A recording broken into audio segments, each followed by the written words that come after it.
Hello students, कैसे हो बेटा आप सभी। आज हम क्लास 7 का फिजिकल एजुकेशन का क्वेश्चन पेपर सॉल्व करेंगे। तो सभी बच्चे फटाफट से एक पेन और नोटबुक साथ लेके बैठिए बेटा। आपको ऐसा ही क्वेश्चन पेपर है वो देखने को मिलेगा, तो अच्छे से कंप्लीट क्वेश्चन पेपर को सॉल्व कीजिएगा। और साथ साथ में बेटा मैं आपको आंसर भी बताती चलूँगी, तो सभी बच्चे चेक कीजिएगा कि आपको कितने आंसर है जो आते हैं। ओके, और वीडियो एंड होने के बाद कमेंट करके मुझे ये ज़रूर बताइएगा कि आपके कितने स्कोर बने, आपने कितना स्कोर किया। ओके, और सबसे पहले बेटा आप सभी बच्चों का बहुत बहुत थैंक यू कि आप बच्चों का बहुत अच्छा रिस्पांस मिला कि मैम जो स्टडी मटेरियल, जो क्वेश्चन पेपर आपने शेयर किया उसी में से हमें जो पेपर है वो देखने को मिला। तो बेटा आगे भी जो इम्पोर्टेंट स्टडी मटेरियल इस चैनल पे आप लोगों के साथ शेयर किया जाएगा उसी में से आपको क्वेश्चन पेपर है वो देखने को मिलेगा। कोई एक भी क्वेश्चन ऐसा नहीं होगा जो कि मेरे द्वारा शेयर किए गए स्टडी मटेरियल से आपको बाहर से मिले। हर एक क्वेश्चन बेटा जो स्टडी मटेरियल मैं आप लोगों के साथ इस चैनल पे शेयर कर रही हूँ उसी में से देखने को मिल रहा है। इवन जो बोर्ड क्लासेस के स्टूडेंट हैं उनका स्टडी मटेरियल भी जो पेपर है वो उसी में से देखने को मिल रहा है। तो सभी बच्चे जो पहली बार आए हैं चैनल को सब्सक्राइब कर लीजिए ताकि आप सभी बच्चों तक भी ये जो इम्पोर्टेंट पीडीएफ है, नोट्स है, वो टाइम से पहुंच सके और आप अपनी जो प्रिपरेशन है वो बहुत अच्छे से कर पाए। और अपने दोस्तों के साथ भी शेयर कर दीजिए बेटा ताकि वो भी अपनी जो प्रिपरेशन है वो अच्छे से कर पाए। और अगर आपको पीडीएफ चाहिए, नोट्स चाहिए, इम्पोर्टेंट स्टडी मटेरियल चाहिए तो आप सभी स्टूडेंट इसी वीडियो के नीचे पिन किए हुए कमेंट में व्हाट्सएप और टेलीग्राम दोनों का लिंक दिया है, दोनों जगह जुड़ जाइए। दोनों ही जगह आप लोगों के साथ इम्पोर्टेंट स्टडी मटेरियल, नोट्स वगैरह शेयर किए जा रहे हैं। और बेटा आई एम डैम श्योर जो स्टडी मटेरियल मैं आप लोगों के साथ शेयर कर रही हूँ, अगर आप सिर्फ इतना करके जाते हो तो आप बहुत अच्छा जो स्कोर है अपने एग्जाम में करोगे। बट शर्त है कि आप अच्छे से पढ़िए उस स्टडी मटेरियल को और एक भी क्वेश्चन आपको उससे बाहर देखने को नहीं मिलेगा। ठीक है, तो उम्मीद है सभी बच्चों ने चैनल सब्सक्राइब भी कर लिया होगा और अपने दोस्तों के साथ भी शेयर कर दिया होगा। तो चलिए फिर अब फिजिकल एजुकेशन का क्वेश्चन पेपर स्टार्ट करते हैं। तो बेटा आपका जो एग्जाम होगा for 2 hours, marks will be 40। Physical education बहुत इजी सब्जेक्ट है बेटा, आराम से चिल होकर पेपर दीजिए, बहुत अच्छा आप स्कोर करोगे क्योंकि ऑलरेडी मैं आप लोगों के साथ जो इंपॉर्टेंट स्टडी मटेरियल है वो शेयर कर चुकी हूँ। आप अच्छे से स्टडी करोगे तो ऑब्वियस सी बात है कि आपके जो मार्क्स है वो भी बहुत अच्छे आएंगे। सबसे पहले है बेटा आपके सामने 1 मार्क्स के क्वेश्चन। ओके, 1 मार्क्स के क्वेश्चन है बेटा, जैसे सा प्रणाली दे मुख्य अंक केड़ा है। तो बताओ मुझे सा प्रणाली के लिए सबसे इंपॉर्टेंट अंक कौन सा होगा। फटाफट से मुझे कमेंट बॉक्स में कमेंट करके बताइए, देखते हैं कितने स्टूडेंट इसका सही आंसर है वो प्रोवाइड करते हैं। सबसे इंपॉर्टेंट तो बेटा जो हमारी जो श्वसन नली है, सांस करने के लिए सबसे इंपॉर्टेंट तो बेटा जो हमारी नाक है वो सबसे इंपॉर्टेंट रोल प्ले करती है। उसके अलावा भी पूरा एक कंप्लीट डायग्राम आपकी बुक में गिवन है। उम्मीद है आप सभी बच्चों ने अच्छे से पढ़ा होगा, नहीं पढ़ा है तो बेटा अच्छे से पढ़ लीजिए। ओके, बाकी बेटा इसका जो कंप्लीट सॉल्यूशन है वो आप लोगों के साथ व्हाट्सएप और टेलीग्राम ग्रुप में शेयर कर दिया जाएगा, वहाँ से भी आप चेक कर सकते हो इसका सॉल्यूशन। आप जैसे ऑलरेडी बहुत सारे प्यारे प्यारे बच्चे हैं जो कि ऑलरेडी ग्रुप से जुड़े हुए हैं, जिनके साथ हर रोज़ इंपॉर्टेंट क्वेश्चंस और स्टडी मटेरियल शेयर किया जा रहा है। आपसे वो मटेरियल मिस ना हो जाए इसके लिए चैनल को अभी ज्वाइन कर लीजिए, अभी सब्सक्राइब कर लीजिए ताकि आप तक भी हर एक इम्पोर्टेंट मटेरियल टाइम से पहुंच सके।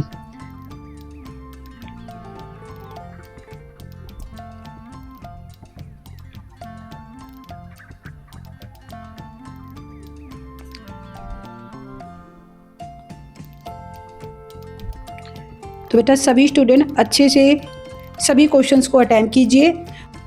सबसे इम्पोर्टेंट बात बेटा, जो भी स्टूडेंट अभी इस क्वेश्चन पेपर को अटेम्प्ट कर रहे हैं, जो राइट आंसर है वो मुझे कमेंट बॉक्स में कमेंट करके बताइए। जो स्टूडेंट ने अच्छे से तैयारी की होगी, जिसने अच्छे से प्रिपरेशन की होगी, वो 101% कमेंट बॉक्स में देखना सही आंसर है वो इन सभी क्वेश्चंस के प्रोवाइड करेगा। देखते हैं कि कौन स्टूडेंट फर्स्ट आता है, कौन सबसे पहले राइट आंसर जो है कमेंट बॉक्स में कमेंट करता है। सभी बच्चे अच्छे से बेटा क्वेश्चन पेपर को सोल्व कीजिए। इसका सॉल्यूशन जो है आप लोगों के साथ ग्रुप में शेयर कर दिया गया है, वहाँ से आप चेक कर लीजिए। कोई भी डाउट है किसी भी सब्जेक्ट में, किसी भी टॉपिक में, तो बेटा आप सभी बच्चे कमेंट बॉक्स में कमेंट कर दीजिए ताकि आपकी जो भी डाउट है वो क्लियर हो पाए। पीडीएफ शेयर कर दी जाएगी, वीडियो शेयर कर दी जाएगी, बस अच्छे से तैयारी कीजिए।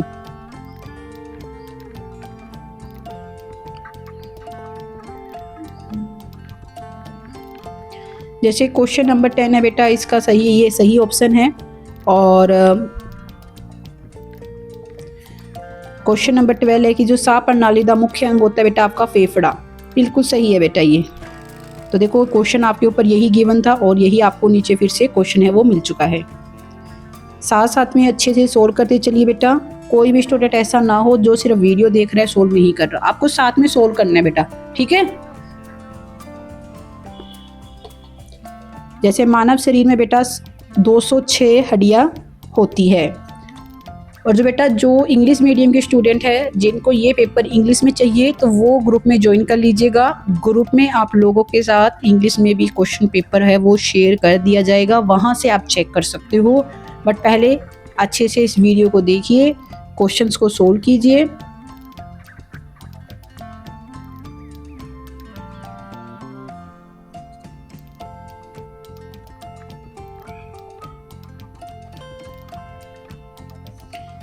क्वेश्चन नंबर 14 में बताना है कि बेटा इनमें से कौन सी छोटी खेल नहीं है। तो बेटा कबड्डी कोई छोटी खेल नहीं है। बाकी तो देखो बांदर किला, पिट्ठू और कोटला छपाकी, ये तो आप सभी बच्चे स्कूल में खेलते हो।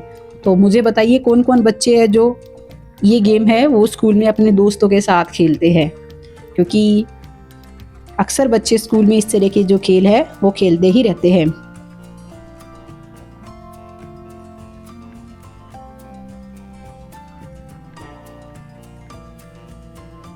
यह है बेटा आपके सामने 2 मार्क्स के क्वेश्चन। ज्ञान इंद्रिया बारे दसो। तो बेटा ज्ञान इंद्रिया होती है हमारी 5 ज्ञान इंद्रिया है, ठीक है। आँख, कान, नाक, जीभ और हमारी त्वचा। तो बेटा ये जो हमारी जो 5 ज्ञान इंद्रिया है ये बहुत ज़्यादा इम्पोर्टेंट है। इन्हीं से हम देखो, नाक से हम सांस लेते हैं, आँख से हम देखते हैं, कान से हम सुनते हैं, जीभ से हम कोई भी चीज़ टेस्ट कर सकते हैं और स्किन से हमें कोई भी चीज़ महसूस होती है, ठीक है। तो ये आपकी 5 ज्ञानेंद्रियाँ है जो आपको यहाँ पे लिखनी है।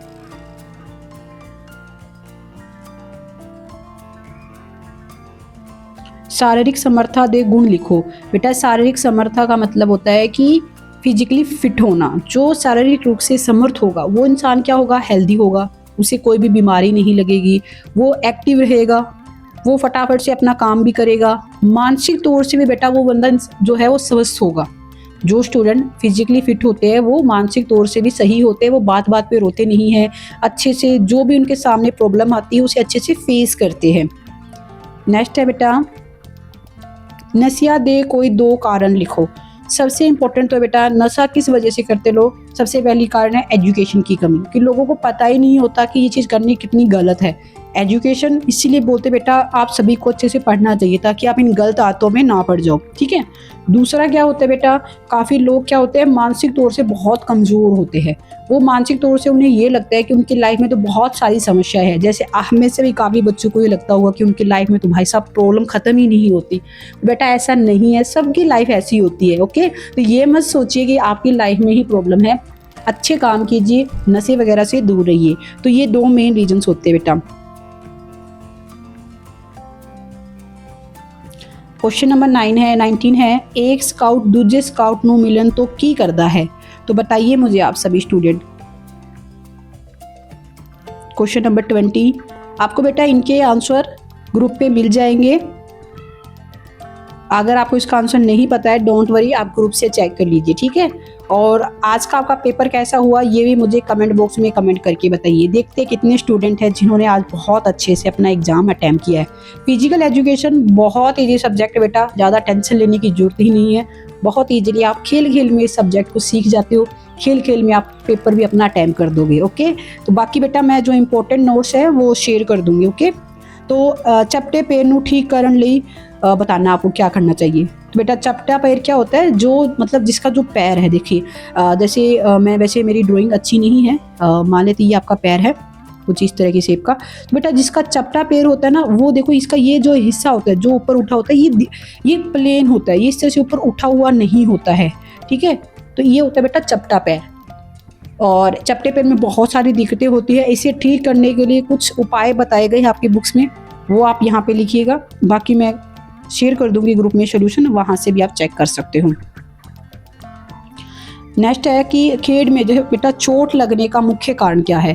सबसे पहले तो बेटा यही होता है बहुत ज़्यादा एग्रेसिव होना, गुस्सा हो जाना खेल में। जैसे हम हार रहे हैं तो हम बहुत ज़्यादा गुस्सा हो जाते हैं कि मैं क्यों हार रहा हूँ। इस वजह से काफ़ी बार क्या करते हैं, हम जल्दबाजी करते हैं और जल्दबाजी में हमें चोट लग जाती है।